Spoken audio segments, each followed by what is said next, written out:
নমস্কার বন্ধুরা, welcome to my channel রাখি কিচেন সেন্টার। আজকে আমি চলে এসেছি আবারও একটি নতুন রেসিপি নিয়ে। তো আজকে আমি বানাবো শুকনো বাঁধাকপির একটি রেসিপি। আপনারা দেখেছিলেন যে আমাদের জমিতে বাঁধাকপি চাষ হয়েছিল, তো সেই বাঁধাকপি শুকনো করে রেখেছিলাম। সেই শুকনো বাঁধাকপির একটি রেসিপি আজকে আমি আপনাদের সাথে শেয়ার করব। তো ভিডিওটি আপনারা শেষ পর্যন্ত দেখতে থাকুন বন্ধুরা। তো চলুন ভিডিওটি শুরু করা। দেখুন বন্ধুরা, এই যে হচ্ছে শুকনো বাঁধাকপি।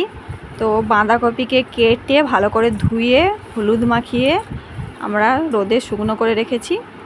এই শুকনো বাঁধাকপিটি আমি আজকে রেসিপি বানাবো। বাঁধাকপিকে ভালো করে শুকনো করে এই যে একটা ডিবাই করে আমরা ভরে রেখেছি। তো বন্ধুরা, এইভাবে সংরক্ষণ করে রাখলে এই বাঁধাকপিটা অনেক দিন পর্যন্ত খাওয়া যায়। তো আমাদের এইভাবে 1 বছর বাঁধাকপিটা রয়ে যায়। বাঁধাকপিটা আমি আধ ঘন্টার মতো ভিজিয়ে রেখেছিলাম। এরপর আমি এটা জল থেকে ছেঁকে নেব, দিয়ে আমি এটাকে সেদ্ধ করে নেব। আমি একটি প্রেসার কুকার নিয়ে নিয়েছি। তো আজকে আমি প্রেসার কুকারে কপিটাকে সেদ্ধ করব। যেহেতু শুকনো কপি আজকে আমি রান্না করব, তো সেদ্ধ করতে একটু সময় লাগবে। তার জন্য আমি প্রেসার কুকারে 2টা সিটি দিয়ে নেব। তো প্রথমে ভালো করে জলটা ঝেড়ে প্রেসার কুকারে কপিটা আমি তুলে নেব। এইভাবে একদম জলটা ঝেড়ে দিয়ে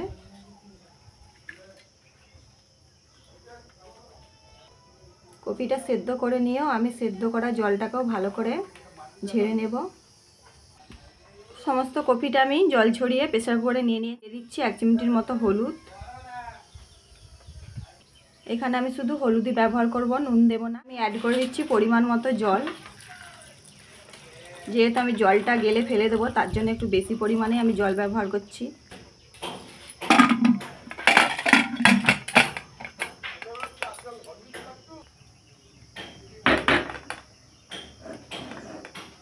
প্রেসার কুকার বসিয়ে দিলাম। এবার আমি 2টো সিটি দিয়ে নেব।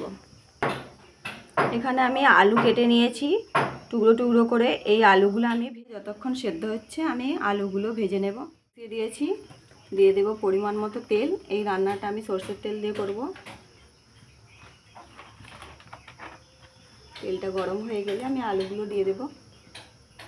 তেলটা ভালো করে গরম করে নিয়েছি। এইবার যে আলুগুলো আমি কেটে রেখেছি সেগুলো দিয়ে দেব।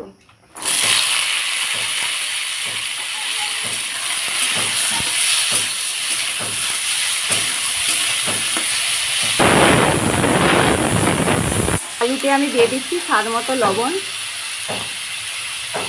দিয়ে দিচ্ছি আমি 1 চিমটি নুন, দিয়ে ভালো করে নেড়ে নেব। দিয়ে আলুটা আমি চাপা দিয়ে ভেজে নেব। আলুটা আমি কপিটাকে সেদ্ধ করে নিয়েছি, তো আলুটাও সেদ্ধ করে নিতে হবে। তার জন্য এইভাবে চাপা দিয়ে আমি আলুটাকে ভেজে নেব। দেখুন বন্ধুরা, কপিটা আমি সেদ্ধ করে নিয়েছি। এবারে আমি একটি পাত্রে জলটা ঝেড়ে তুলে নেব। বন্ধুরা, একটা জিনিস লক্ষ্য করতে হবে যে কপিটা জলটা যেন একটু না থাকে, সমস্ত জলটা যেন ঝরে যায়। কেন, যেহেতু এটা শুকনো কপি আমরা রান্না করছি, তো শুকনো কপির একটা আলাদা গন্ধ থাকে। তার জন্য আমরা একটুও জলটা রাখবো না, সমস্ত জলটা সেদ্ধ করা জলটা আমরা ঝেড়ে ফেলে দেব। সমস্ত জলটা আমি ঝেড়ে নিয়েছি। এবার এটি আমি এক পাশে রেখে দেব। এইদিকে আমার আলুটাও ভাজা হয়ে গেছে, সেদ্ধও হয়ে গেছে আলুটা। এটি আমি একটি পাত্রে তুলে নেব। আমি এই রান্নাটা করব মাছের মাথা দিয়ে। তো মাছের মাথাটা আমি একটু নুন হলুদ মাখিয়ে ভেজে নেব।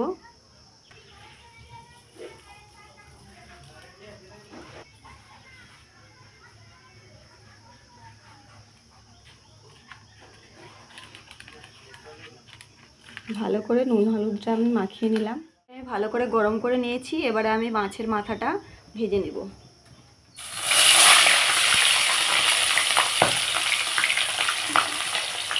চাপা দিয়ে দেব।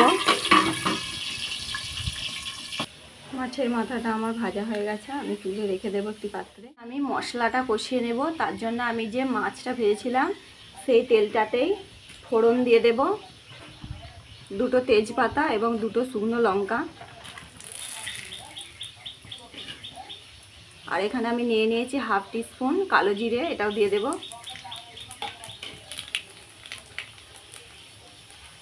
এরপর আমি অ্যাড করে দিচ্ছি পেঁয়াজ কুচি। এখানে আমি একটি বড় সাইজের পেঁয়াজকে কুচি করে রেখেছি।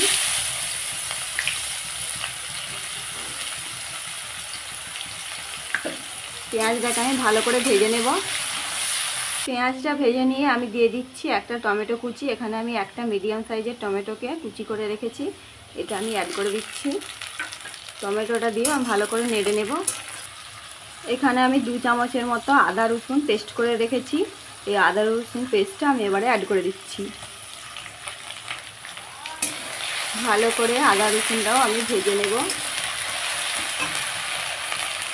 মশলা ধোয়া জলটা আমি একটু অ্যাড করে দিচ্ছি।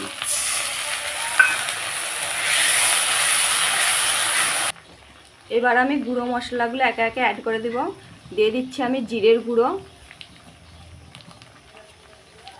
দিয়ে দিচ্ছি লঙ্কার গুঁড়ো। আমি এখানে 2 চামচের মতো লঙ্কা রেখেছি, সবটাই আমি দিয়ে দেব। আর এখানে আমি রেখেছি 1 টিস্পুনের মতো হলুদ গুঁড়ো, সেটাও আমি দিয়ে দিচ্ছি।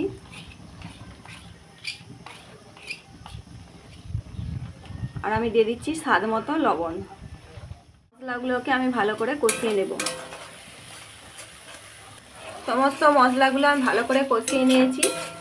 এরপর আমি যে বাঁধাকপিটা সিদ্ধ করে রেখেছিলাম সেই বাঁধাকপিটা এতে অ্যাড করে দেব। আমি বাঁধাকপিটা দিয়ে দিচ্ছি, শুকনো বাঁধাকপিটা। ভালো করে আমি বাঁধাকপিটা মশলার সাথে মিশিয়ে দেব।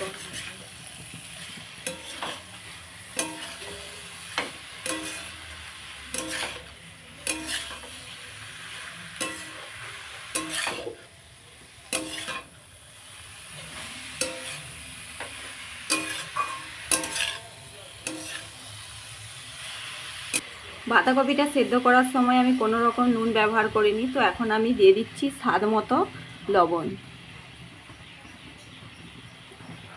নুনটা আমি ভালো করে মিশিয়ে নেব। এরপর আমি যে আলুগুলোকে ভেজে রেখেছিলাম সেই আলুগুলো অ্যাড করে দেব।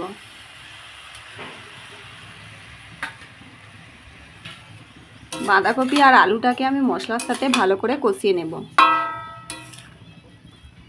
বাঁধাকপি আর আলুটা ভালো করে আমি কষিয়ে নিয়েছি। এবার যে মাছের মাথাটা আমি ভেজে রেখেছিলাম সেটাকে দিয়ে দিচ্ছি। মাছের মাথাটা দিয়েও আমি ভালো করে একটু নেড়ে নেব। মাছের মাথাটা দিয়েও আমি একটু নেড়ে নিয়েছি। এরপর আমি দিয়ে দিচ্ছি পরিমাণ মতো জল।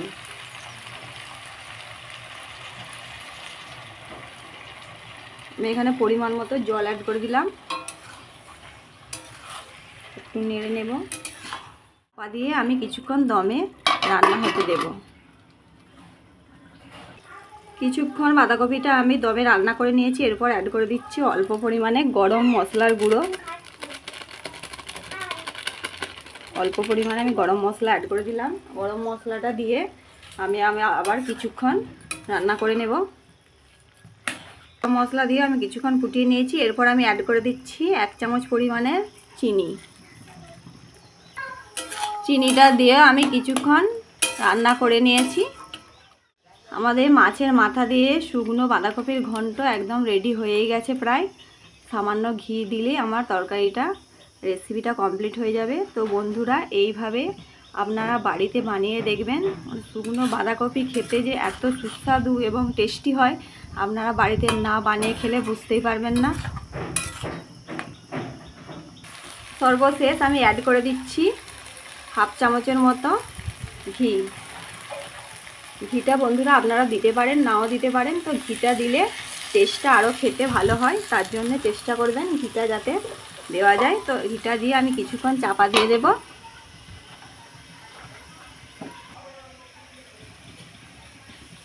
কি দারুণ ঘিয়ের গন্ধ বেরোচ্ছে। ঘিটা আমি ভালো করে মিশিয়ে নেব সমস্ত তরকারির সাথে। মাছের মাথা দিয়ে শুকনো বাঁধাকপির ঘন্ট আমার রেডি হয়ে গেছে। এবার আমি একটি পাত্রে নামিয়ে নেব। এইভাবে শুকনো বাঁধাকপি রান্না যদি করা যায় তো বন্ধুরা সকলে হাত চেটে খাবে, এত সুন্দর সুস্বাদু হয়।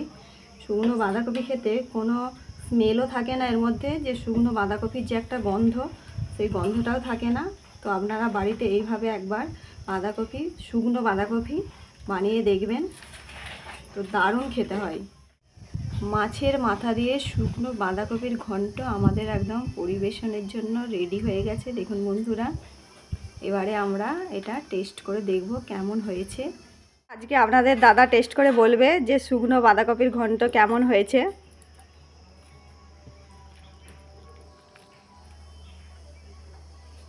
দেখো শুকনো বাঁধাকপির তরকারি কেমন লাগে খেতে। দারুণ হয়েছে। শুকনো বাঁধাকপির তরকারি এরকম খেতে হবে বলে ভাবতেই পারিনি। সিজনের বাঁধাকপির থেকেও খেতে ভালো লাগছে, অফ সিজনে তো দারুণ খেতে লাগছে। ভালো লেগে থাকলে লাইক করুন এবং চ্যানেলটিকে সাবস্ক্রাইব করে আমাদের পাশে থাকুন।